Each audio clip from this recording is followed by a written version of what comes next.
아멘. 저를 따라해 보시죠. 주님의 길을 선택해야 합니다. 예, 한 번 더요. 주님의 길을 선택해야 합니다. 여러분이 잘 아시는 바퍼사역 아시죠? 바퍼사역 최일도 목사님이 계십니다. 이분이 신학교에 들어가실 때 사모님하고 같이 이제 신학교가 끝나게 되면 다음 이제 우리 넥스트 스텝은 어떻게 될까? 이런 부분들을 자유롭게 자연스럽게 나누게 됐다고 그래요. 그런데 두 분의 꿈이 좀 달랐다고 합니다. 사모님의 꿈은 스위스에 가서 아주 멋진 신앙 공동체에 들어가서 그렇게 생활하는 것. 그래서 신학교만 졸업하면 스위스에 가고 싶다. 이런 꿈을 가지고 있었다고 그래요. 그래서 항상 기도할 때마다 사모님은 졸업 후 스위스에 가게 해주세요. 그렇게 기도했다고 그래요. 그런데 최일도 목사님의 기도는 좀 달랐다고 합니다. 최 목사님은 독일에 가서 깊이 있는 신학 공부를 하고 그렇게 자기가 학자로 좀 쓰임 받고 싶다. 그런 마음을 가졌다고 그래요. 그래서 신학교를 졸업하면 나는 독일에 가야지. 그래서 최 목사님은 기도할 때마다 졸업 후 독일에 가게 해주세요. 그렇게 기도했다고 그래요. 여러분 열심히 기도했답니다. 근데 어때요? 하나님 입장에서 누구 꿈을 들어드려야 되는 거예요? 이 두 사람 꿈이 서로 다르잖아요. 같은 부분인데도 불구하고 이렇게 사모님은 졸업 후에 스위스에 가게 해주세요. 또 한 분은 같은 유럽이긴 하지만 또 한 분은 독일에 가게 해주세요. 그렇게 열심히 기도했는데 졸업 즈음이었습니다. 하나님께서 이런 응답을 주셨다고 합니다. 스위스도 아니고 독일도 아니다. 청량리로 가라 그랬대요. 그것이 우리가 잘 아는 바퍼 사역의 시작입니다. 여러분 우리에게도 많은 길들이 펼쳐져 있잖아요. 그런데 중요한 게 뭐죠? 내 계획, 내 길이 아닙니다. 세상의 길, 세상의 방법도 아닙니다. 중요한 것은 주님께서 원하시고 기뻐하시는 나를 향한 길이 있어요. 그리고 주님이 세팅해 놓으신 아주 최상의 길이 있습니다. 여러분 주님이 기뻐하시는 그 길을 선택해야 되는 거죠. 그래야 주님이 원하시고 기뻐하시는 그 주님 나라의 비전을 여러분과 제가 이루는 일에 쓰임받을 수 있을 뿐만 아니라 나중에 맺게 되는 열매도 바르고 가치 있고 풍성하게 되는 것입니다. 오늘 우리가 야고보서 세 번째 말씀을 이 여름 기간에 나누게 되는데 첫 시간에 이미 말씀을 드렸어요. 야고보서의 처음 부분을 보면 형제들아 이렇게 시작을 합니다. 이 말은 무슨 뜻이라고요? 이미 예수님을 잘 믿고 있는 이미 구원받은 하나님의 백성된 여러분과 저와 같은 사람들에게 주시는 메시지예요. 그래서 정말 여러분과 저에게 딱 맞는 메시지입니다. 우리가 누구보다 이 메시지를 잘 들어야 돼요. 그러니까 이미 구원받지 않은 아직 불신자인 사람이 어떻게 크리스천이 되느냐 여기에 관련된 책이라기보다는 크리스천 된 사람이 어떻게 바른 크리스천으로 살아가야지 굉장히 중요한 주제잖아요. 이 부분에 관련된 책입니다. 그래서 실천에 관한 말씀이 많이 나오고요. 사실 행함에 대한 강조가 두드러진다. 이렇게 볼 수 있는 책. 그래서 오늘 본문도 그런 맥락에서 우리가 읽어나가야 됩니다. 먼저 22절 말씀 함께 읽어볼까요? 시작! 너희는 말씀을 행하는 자가 되고 듣기만 하여 자신을 속이는 자가 되지 말라. 처음부터 딱 나오죠? 행하는 자가 되어라. 여기서 특별히 말씀이라는 단어가 나오잖아요. 너희는 말씀을 행하는 자. 그런데 재밌는 건요. 22절을 예전 성경 여러분들 읽으시잖아요. 저도 정말 다 낡은 그 성경이 있는데 제가 아주 소중하게 생각하는 개역 한글 성경이에요. 22절이 이렇게 나와 있어요. 너희는 도를 행하는 자가 되고 듣기만 하여 자신을 속이는 자가 되지 말아라. 여기서 말하는 도가 뭐죠? 길도자입니다. 그러니까 이 길도자를 가지고 해석을 해보면 도를 행하는 자라는 말은 말씀의 길을 행하는 자, 생명의 길을 그 구원의 길을 따르는 자, 십자가의 길, 그 좁은 길을 가는 자를 가리키는 것이 도를 행하는 자입니다. 그리스도, 그 도를 행하는 자. 우리가 예수 그리스도의 십자가 복음, 예수 그리스도의 이 말씀을 듣는 거 너무 중요하죠. 이게 모든 믿음은 들음에서 나니까. 그런데 의외로 많은 분들이 오해하는 게 있어요. 내가 세상에 돌아다니는 유튜브, 듣는 거 좋습니다. 이게 많이 듣는데 문제는 내가 그 듣는 것 자체로 내 신앙이 그 정도 되는 것으로 오해해요. 다른 교회 이렇게 홈페이지들도 있잖아요.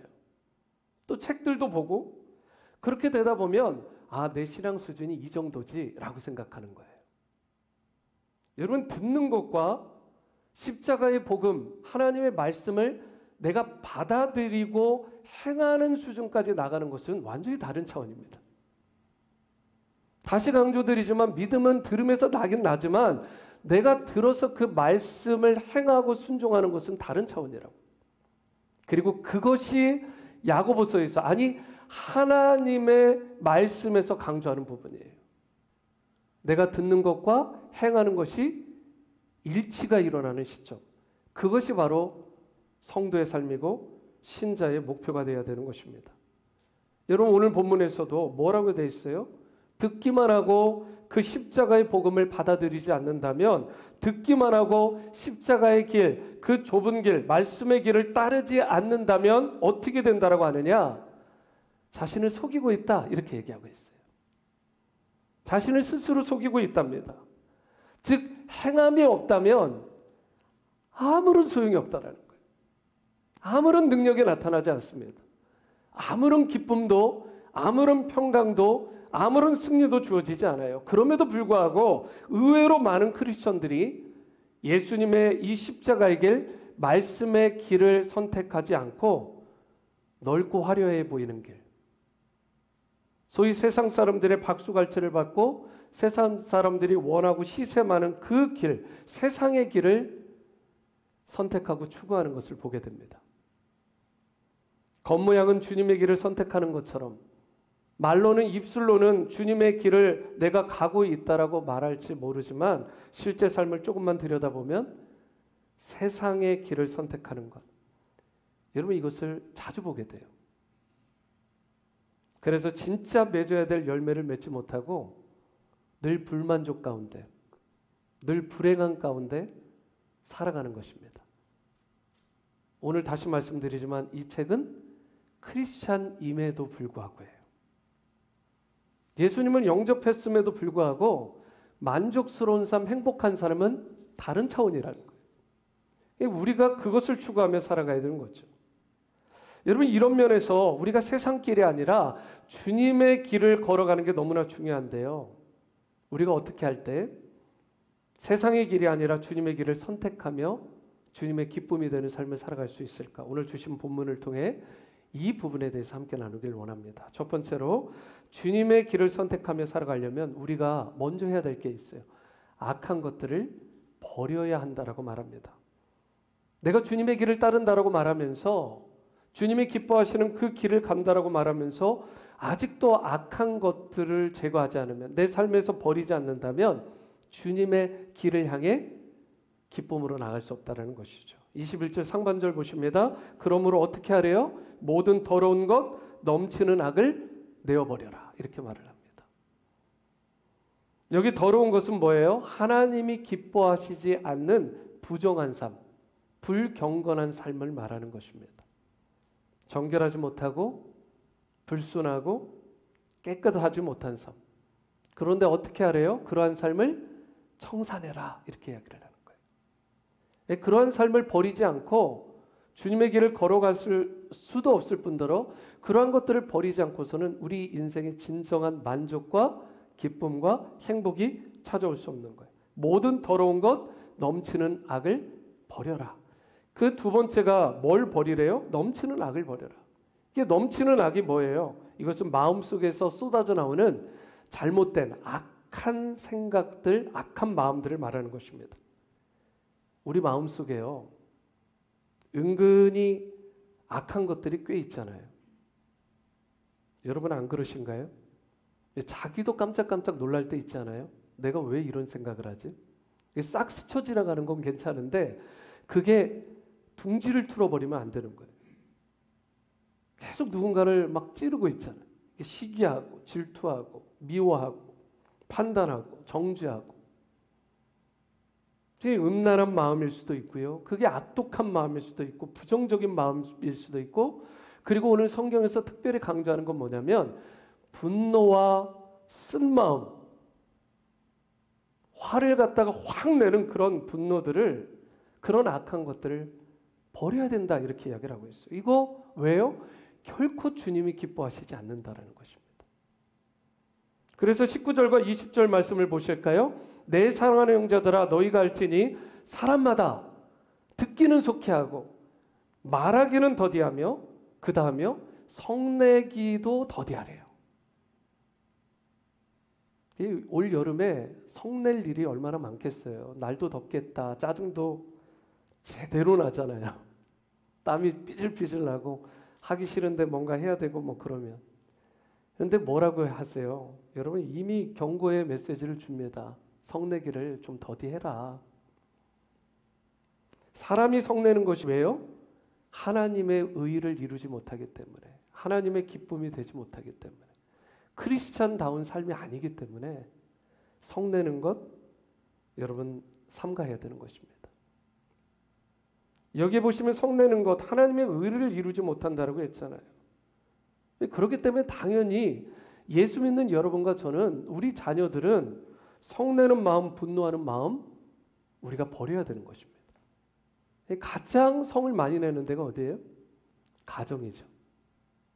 그리고 가장 많이 성을 내는 사람이 어디인가요? 대상이? 저기 제3세계, 여기 미국 땅이 아닌 뭐 아프리카 땅이나 중남미나 아시아에 있는 사람들인가요? 사랑하는 내 아내, 내 남편, 내 자녀, 내 부모님 아니에요? 이 교회로 좀 넓혀보면 우리 영적인 가족들한테 틱틱거리는 거 있잖아요. 성내는 거, 화내는 거, 이런 분노하는 마음. 이걸 좀 버리라는 거예요. 이거 되게 안 되잖아요. 그런데 툭하면 화내고 툭하면 분내고. 근데 여러분 여기에 대해서 제대로 경고하는 메시지가 있어요. 우리가 롤모델로 삼아야 될, 분내지 말아야 될, 성내지 말아야 될 아주 결정적인 이유가 될 만한 모델. 그 대표적인 인물 가운데 하나가 누구예요? 모세입니다. 모세가 어떤 인물이죠? 그 당시 고대 근동 최고가는 이집트, 애굽의 왕자입니다. 왕실에서 자라나던 사람이에요. 정말 그야말로 최고 수준의 교육을 받았고요. 가장 지성인 중에 지성인, 가진 자 중에 가진 자, 모든 것을 누리는 자 중에 누린 자였고요. 문화적으로도 컬처럴리 잘 열려있던, 깨어있던 사람이 모세입니다. 그런데 한 번은 그가 시차를 나가잖아요. 외부로. 시차를 나갔는데 거기에 자기 동족이 계속, 자기는 알고 있잖아요. 자기의 정체성을. 나는 히브리인. 그런데 히브리 동족이 애굽 사람한테, 이집트 사람한테 두들겨 맞고 있는 거예요. 막 채찍으로 맞았겠죠. 심하게 피를 흘리면서. 여러분 뭐 의로운 분노가 날 수 있잖아요. 그런데 문제가 뭐예요? 그 사람을 조용히 불러다가 쳐서 죽여버렸어요. 이게 분노라는 게요, 이런 말은 의로운 분노인데 그게 액션으로 나가면 살인까지 나오는 것입니다. 성경에서도 뭐라고 얘기하죠? 이미 마음으로 누군가를 찔러 죽인 게 살인죄라는 거. 살인의 정의입니다. 그러면 질문할 수 있잖아요. 여기 중에 누구도 난 한 번도 누군가를 살인한 적이 없다. 십계명에 걸리지 않는 사람이 있나요? 6계명은 살인하지 말란데. 이 모세는요, 그게 액션으로 나왔을 뿐이에요. 그 분노가 표출돼서 결국은 사람을 이렇게 죽여버린 것입니다. 끔찍한 거 아니에요? 누군가를 죽인다라는 게. 저는 사실 상상이 안 가는데. 그런데 그 일을 했어요, 모세가. 평상시에 웬만큼 분노 조절이 되었다면 이러지 않았을 것입니다. 분명히 모세는 분노가 많은 사람이에요.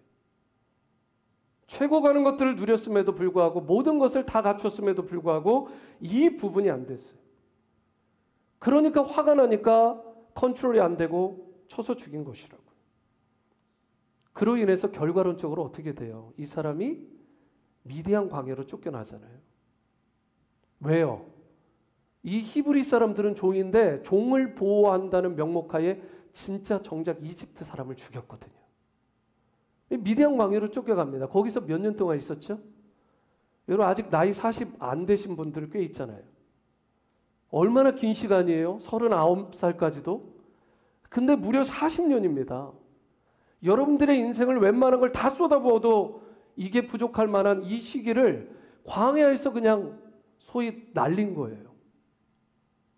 정말 안타까운 거 아닙니까? 왕실에서 자라던 사람이, 여러분이 있던 사람, 누리던 사람이 그걸 잃었을 때의 상실감은 우리가 경험하지 못하고서는 이해가 안 되는, 헤아려지지 않는 것.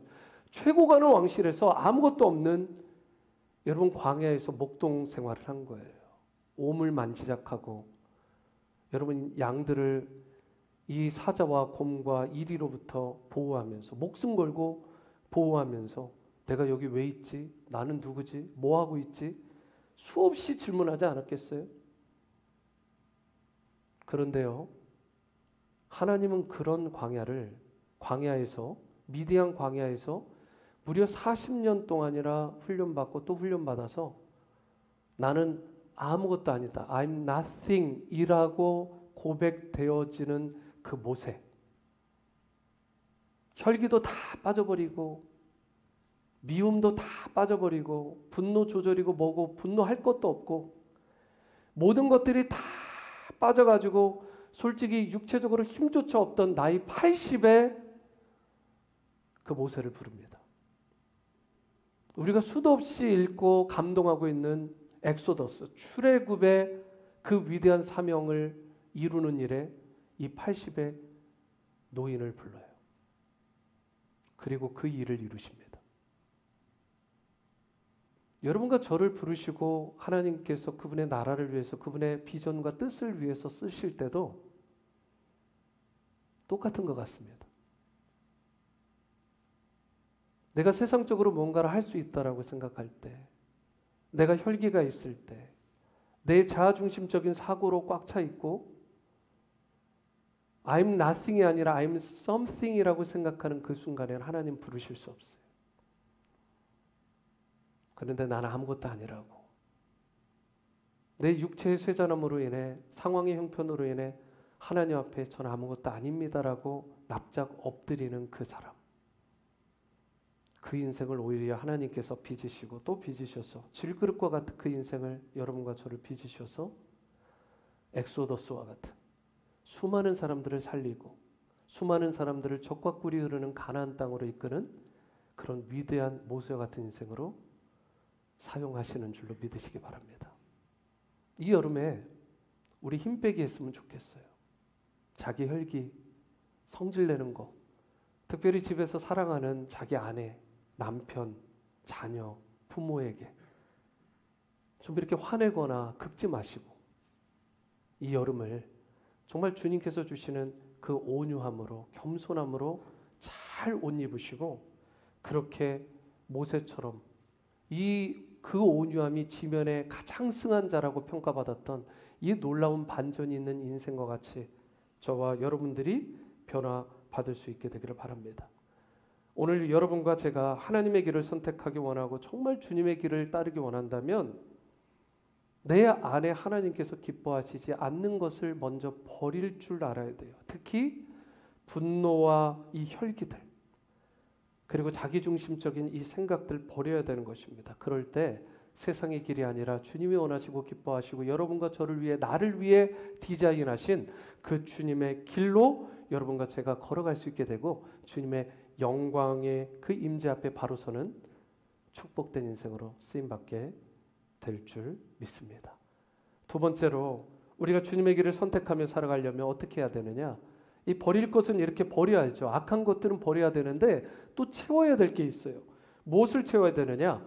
하나님의 말씀으로 채워야 돼요. 그래서 말씀을 겸손히 받아야 합니다. 21절 하반절 말씀도 보실게요. 너희 영혼을 능히 구원할 바 마음에 심어진 말씀을 온유함으로 받으라. 이렇게 말씀하고 있어요.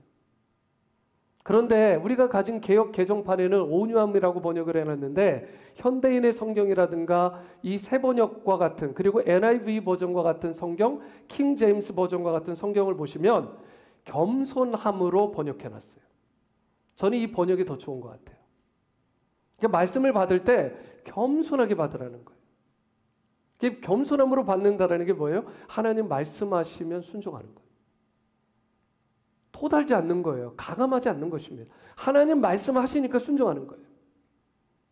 가라면 가고 서라면 서고 하라면 하고 하지 말라고 하면 안 하는 것입니다. 여러분, 이게 겸손이에요.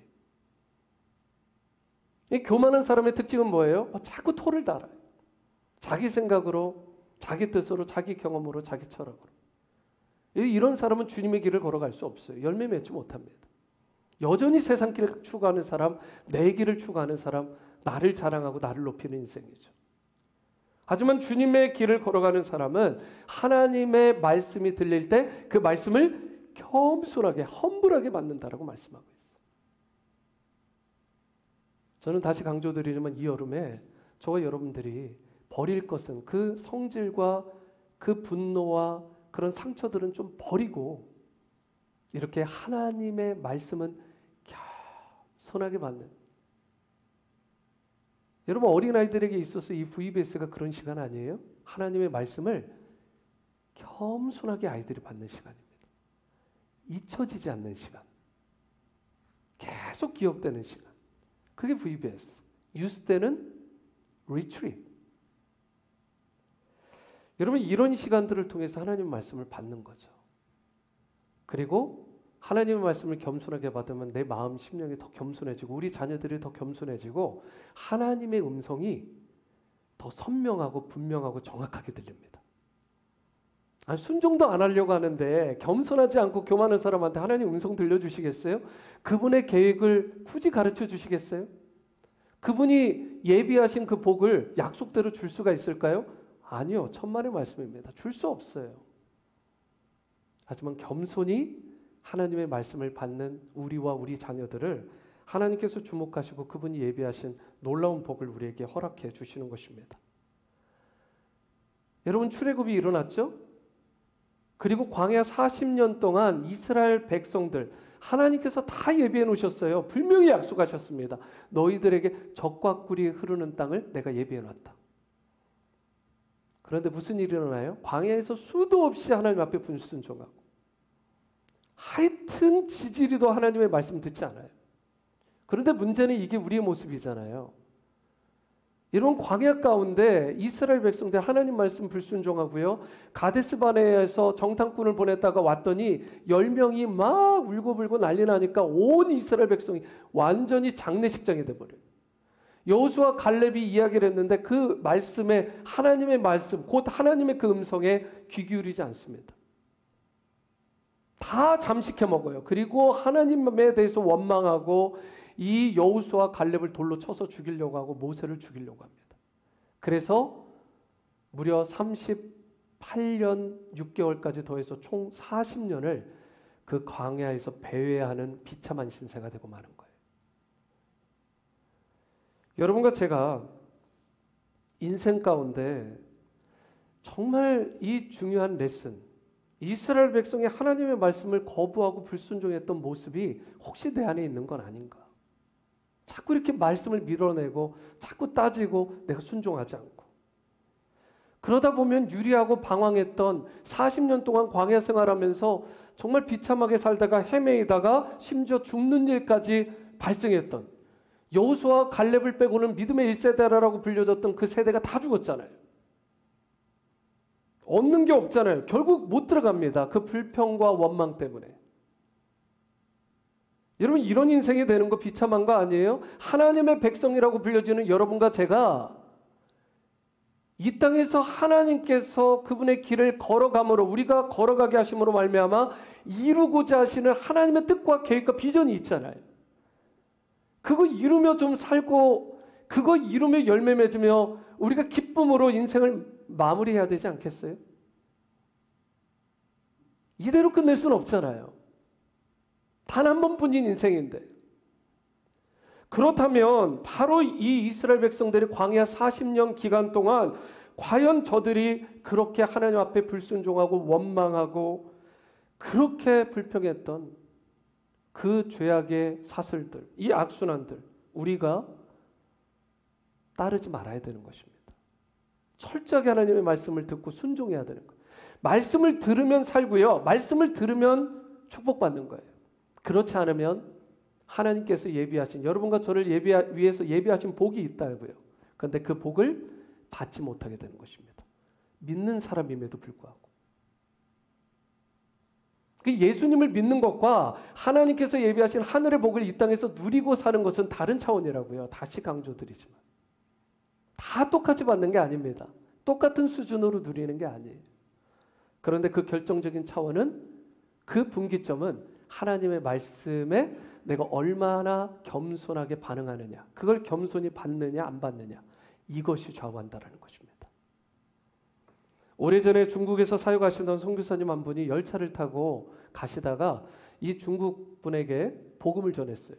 마음이 좀 열리는 것 같다, 뭐 아무 말도 별로 안 하지만 뭐 특별히 반응을 안 보이니까 성경책을 이렇게 내려가실 때 이제 이 책을 좀 계속 한번 읽어보십시오 했어요.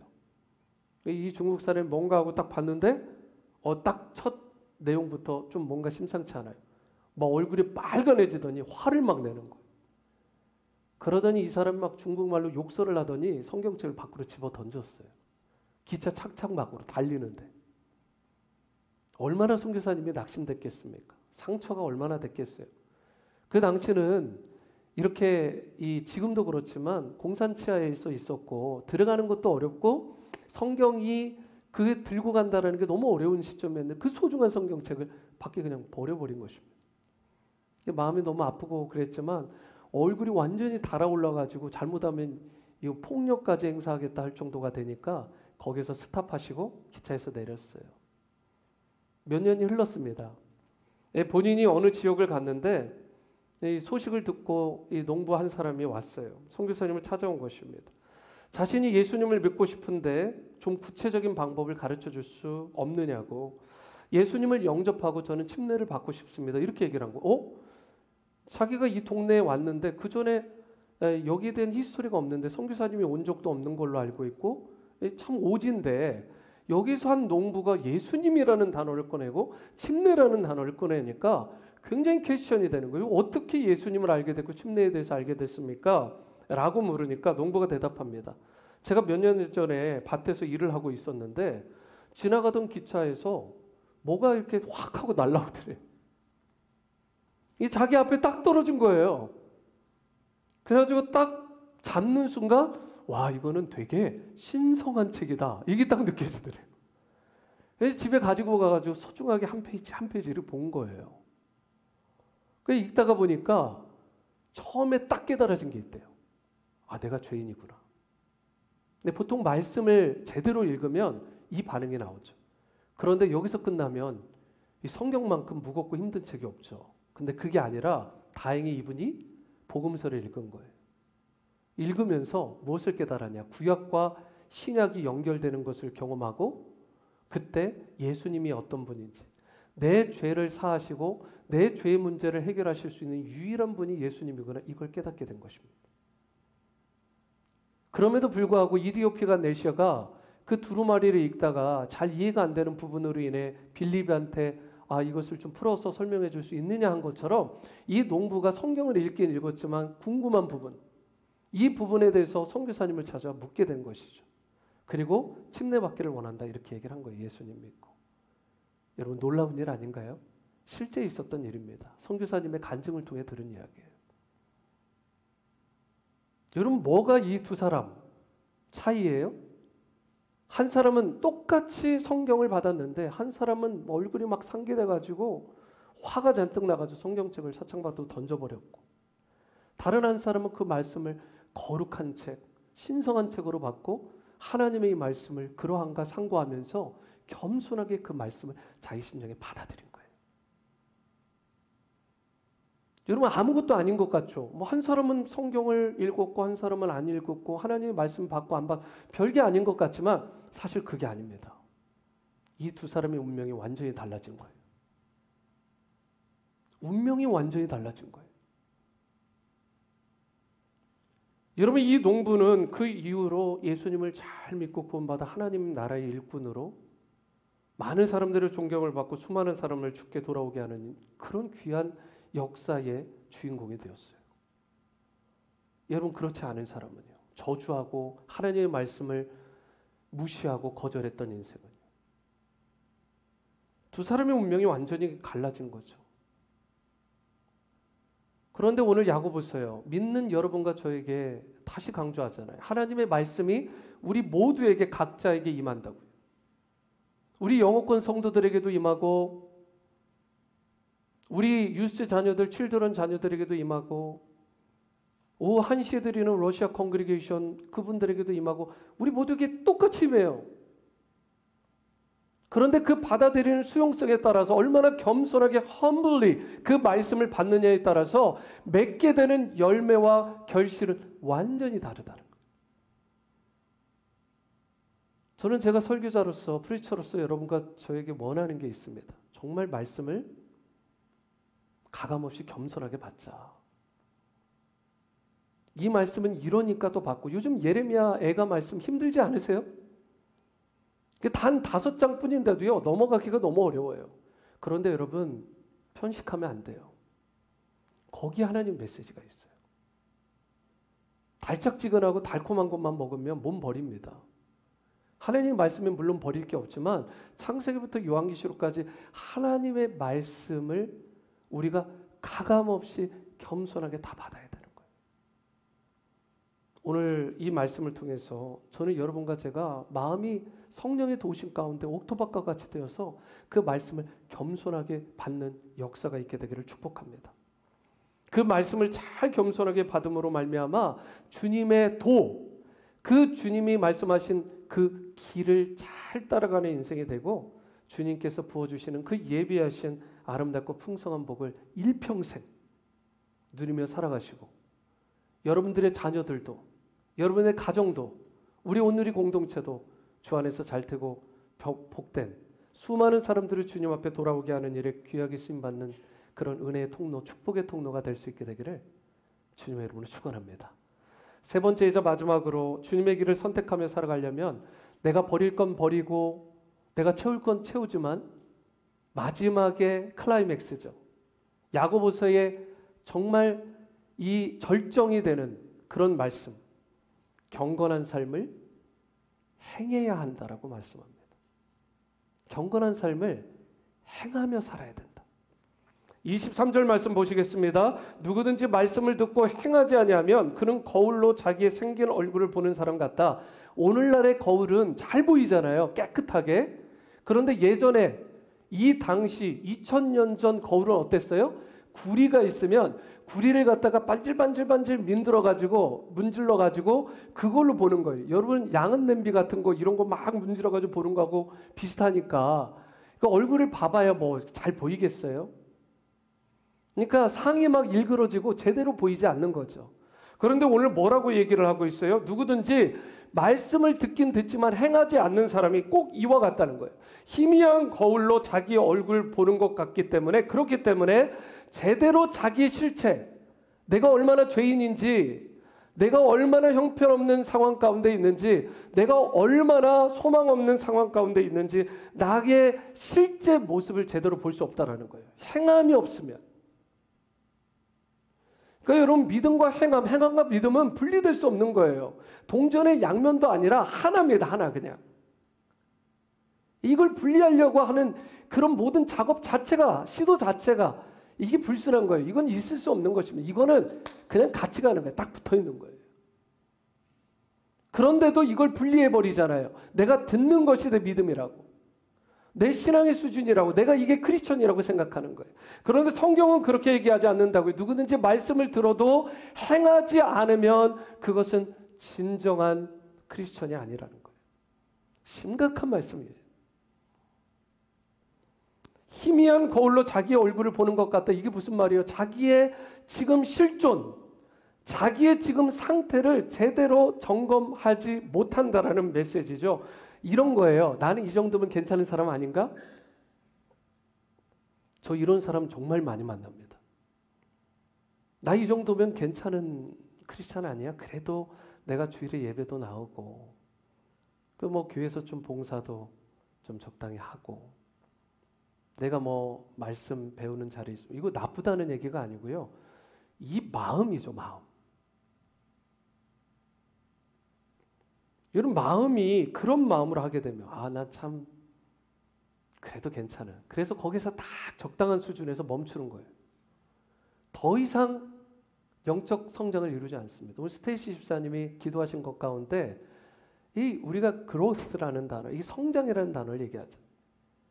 성장이 일어나지 않으면 멈출 것 같은데 멈추지 않아요. 성장이 일어나지 않는다는 건 죽는다라는 뜻입니다. 한 발도 앞으로 나가지 않는다는 것은 멈추는 게 아니라 침륜에 빠지는 거예요. 백슬라이딩 하는 것입니다. 여러분 이게 성경의 법칙이에요. 그래서 우리가 적당한 신앙생활 없습니다. 어쨌든 한 발이라도 주님 앞에 더 가까이 나가야 돼요. 그런데 나는 이쯤이면 괜찮지. 여름에 제가 다시 원해갑니다. 이 여름에 그런 마음 자세로 이 여름을 맞이하면 여러분 큰일 나는 것입니다. 큰일 나는 거예요. 그래서 야고보서 말씀으로 하나님께서 우리에게 교훈하시는 거 아니실까요? 제가 2003년에 메디컬십 의료선에 있었잖아요. 20년 전인데 그 머시십에서 릭 워렌 목사님의 야고보서 성경 공부를 거기에 있었던 한 20개국 선교사님들하고 성경 공부를 했어요. 전 정말 충격받았어요. 내가 이렇게 형편없는 크리스찬이었구나. 그래도 선교사까지 나간 사람인데 결혼 갓 하고 2년 만에 나가가지고 제 삶을 드리겠다고 그래도 헌신했는데 좀 괜찮은 사람이잖아요. 남들보다는 앞서서 이게 뭔가 하는 것 같잖아요. 근데요, 말씀이 부딪히는데요, 너무 힘들었어요. 그런데 지금도요, 제가 가장 사랑하는 말씀 중에 하나가 야고보서가 됐어요. 그게 제 터닝 포인트가 된 것입니다. 저는 이 야고보서가 정말 형편없는 책인 줄 알았어요. 구원에 대한 책도 아니고 예수님에 대해서 전하는 것도 아니고 이게 뭐지? 수많은 학자들이 고민했던, 신자들이 고민했던 딱 그 내용이에요. 그런데 아니더라고요. 우리의 생명을 주는 책이에요. 이게 정말 참된 구원과 회복을 주는 책입니다. 여러분과 제가 이 야고보서의 말씀을 통해서 정말 놀라운 터닝 포인트가 있었으면 좋겠어요. 이 말씀을 듣는 것으로 끝나면 행하지 않으면 나 이 정도면 괜찮은 사람 아닌가라고 하는 그 착각, 그 오해, 그런 어떻게 보면 불순한 마음들, 그 교만함, 깨어질 길이 없는 거예요. 해결 안 됩니다. 이쯤이면 됐지. 심각한 거죠. 그런데 여러분 반면에 25절을 보실까요? 자유롭게 하는 온전한 율법을 들여다보고 있는 자는 듣고 잊어버리는 자가 아니요 실천하는 자니 이 사람은 그 행하는 일에 복을 받을 것이다. 다른 말씀입니다. 같은 신자인데 한 사람은 듣기는 하지만 행하지 않지만 오늘 이 25절에 있는 사람은 이 말씀을 하나님의 말씀을 온전케 하는 이 율법을 그대로 받는다라는 것입니다. 겸손하게. 그리고 이 말씀을 행하는 데까지 나간다. 그러면 그 인생이 어떻다고요? 복 받는다고 말하고 있어요. 여러분 정말 여러분들 복 받았으면 좋겠습니다. 저도 복 받았으면 좋겠고 우리 자녀들도 복 받았으면 좋겠어요. 복은 하나님의 단어예요. 하나님이 기뻐하시는 단어입니다. blessing. 그런데 이걸 우리가 못 받으면 안 되잖아요. 그런데 어떻게 하면 받을 수 있느냐? 행하는 데까지 나가야 복 받는다는 거예요. 그러니까 듣기는 듣지만 행하지 않으면 복 못 받는다. 내가 어떤 존재인지를 정확하게 알 수 있는 그 거울, 이것이 하나님의 말씀의 거울이라는 거예요. 하나님의 말씀의 거울이 아니라 자기 잣대로 내 생각대로 다른 사람의 말대로 세상적인 기준으로 그걸 거울 삼아서 자기를 비춰보면 잘못된 자아가 투영된다는 거예요. 하지만 하나님의 말씀으로 자기를 제대로 비춰보면 그 말씀 앞에 자기의 실존을 보게 돼요. 자기의 현재의 이 방황하는 현재의 모습을 보게 되는 것입니다. 여러분 그래서 이 말씀으로 자기를 비춰볼 뿐만 아니라 행하는 데까지 나가게 돼요. 그런데 우리가 어떻게 행해야 되는가? 실제적인 행함의 내용이 무엇이냐? 26절과 27절 말씀은 우리 다 함께 읽겠습니다. 시작. 누구든지 스스로 경건하다 생각하며 자기 혀를 재갈 물리지 아니하고 자기 마음을 속이면 이 사람의 경건은 헛것이라. 하나님 아버지 앞에서 정결하고 더러움이 없는 경건은 곧 고아와 과부를 그 환난 중에 돌보고 또 자기를 지켜 세속에 물들지 아니하는 그것이니라. 여기에 경건이라는 단어가 나오잖아요. 정말 의외로 많은 분들이 경건에 대해서 오해합니다. 목소리가 막 허스키해지고 기도원이나 수도원에서 막 정말 오래 뭔가 이렇게 머무르고 나올 것 같은, 아니면 아예 거기서 수도 생활할 것 같은 사람, 이 사람을 경건하다 이렇게 말할 수 있다고 생각하는 것 같아요. 근데 성경은 뭐라고 하냐면 현실에 뿌리 박은 경건이에요. 우리가 이 세상에 살아가면서 경건을 행하는 것입니다. 수도원이나 기도원과 같은 것도 중요하지만, 여러분 거기서 은혜 받는 것도 중요하지만, 그게 아니라 실천적인 경건, 삶 속에서의 경건 생활을 말하는 거 아니에요? 그래서 27절을 다시 보세요. 진짜 경건이 뭐예요? 하나님 아버지 앞에서 정결하고 더러움이 없는 경건이라고 하는데, 이것은 사람에게 보여주기식의 경건이 아니라는 거예요. 경건의 모든 판단은 하나님 앞에서 되어져야 된다는 거예요.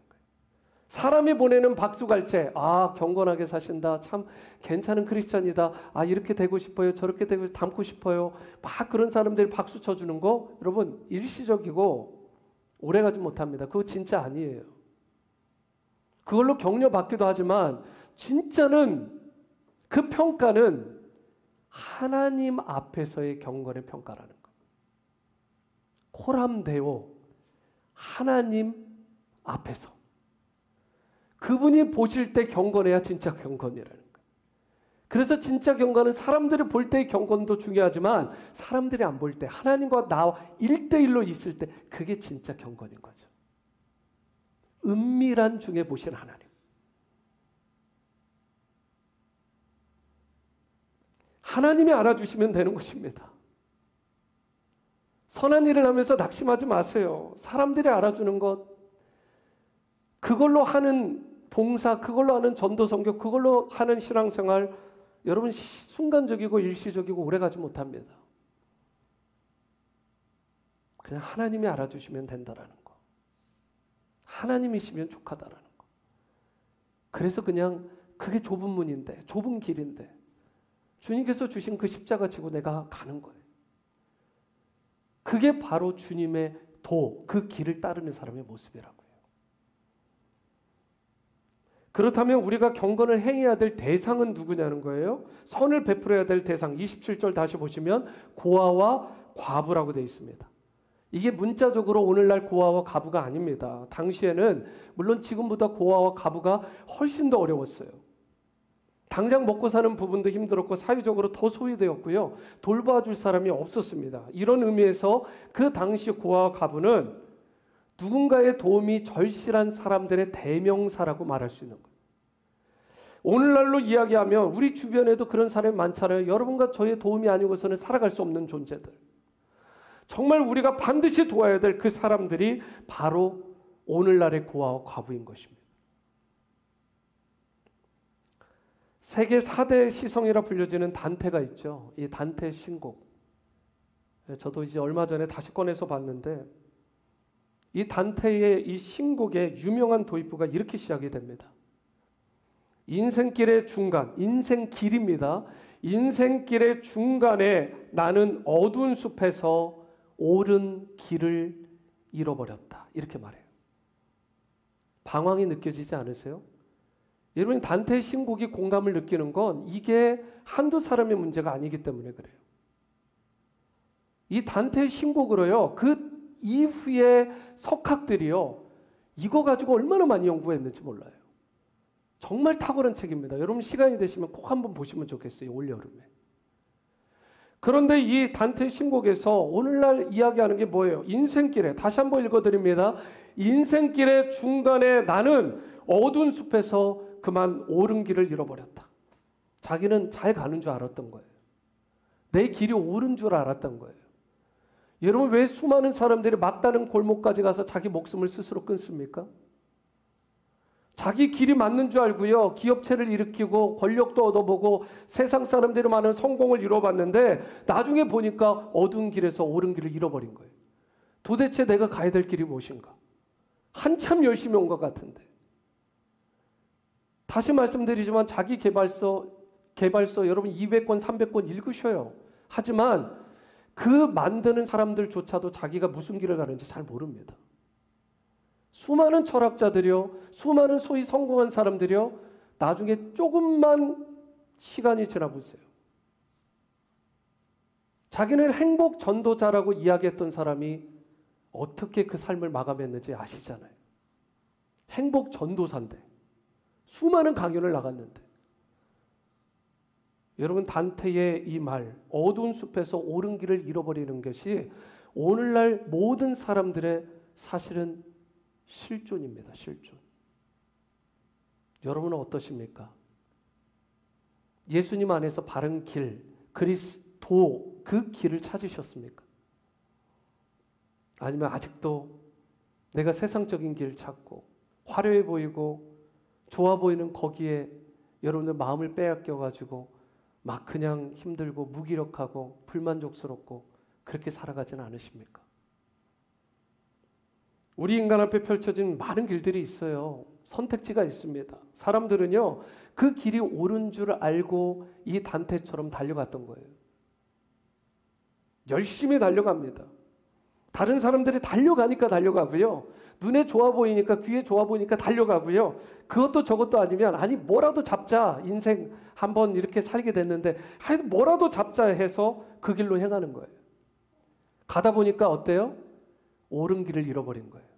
도대체 내가 지금 어느 길을 가고 있지? 전혀 방향을 찾지 못해요. 여러분, 그때가 반드시 옵니다. 그리고 그때 여러분 너무 늦은 감이 있어요.